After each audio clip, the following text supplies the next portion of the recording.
No. We're out of coffee! No!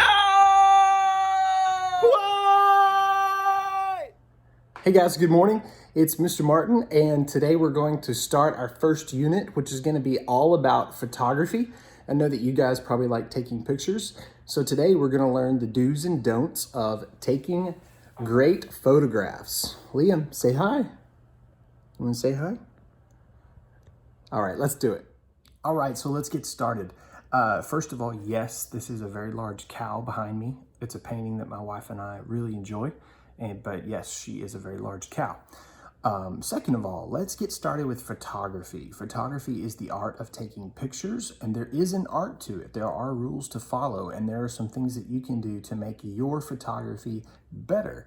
And when photography is really great, it makes the subject in your photograph look great as well. So that's what we're kind of shooting for, to up our photography game. And bear with me because we're doing this in my kitchen and I don't have all of my stuff that I usually have when I intro photography, but we're going to make it work, I promise. So most of us have seen a camera like this, and this is what I use for if I have to shoot a wedding or if I do any kind of professional photography. But more and more, we are taking photographs as a people more on devices than we are with actual cameras or standalone cameras, digital cameras, film cameras, that kind of thing. So please excuse this crude drawing that I'm about to show you. Do not tell Miss Gann that I tried to draw in one of my lessons. She will have a great laugh at that. Also, if you didn't know this, Miss Gann is a professional photographer as well, and her work is beautiful. And her work is beautiful because of what I'm about to show you.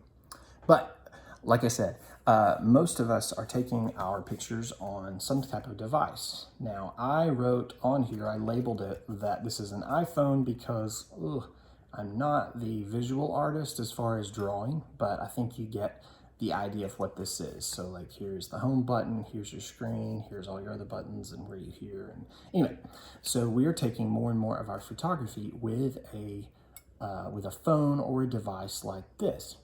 So we're going to learn just a few things today, and then you're going to get to practice editing some photos as a first step.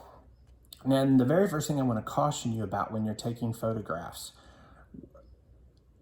and I say this because later it will translate into the video work that we do, into the film work that we do, but let's try for a while to avoid taking photographs like this, which is called portrait mode, or where your phone is going from top to bottom. Let's really try to avoid this, especially when we're taking videos, because if you play video back taking in this orientation, then you're gonna have those black bars on the sides of the frame. You're going to have a lot of wasted frame space. So let's avoid taking photos and videos in portrait mode for now. Of course, there is a time and a place to do that, but for now, let's avoid taking pictures in portrait mode. Let's take everything like this in landscape mode. And you'll see that landscape mode is also the way that I'm presenting this video to you now.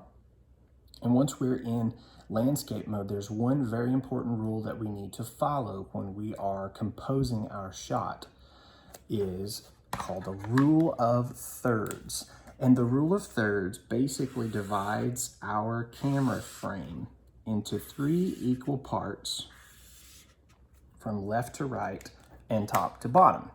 And excuse me for this as well, because I know they're not going to be evenly spaced, but if you can think about it like this, that your frame is divided into 3 equal sections from left to right and from top to bottom.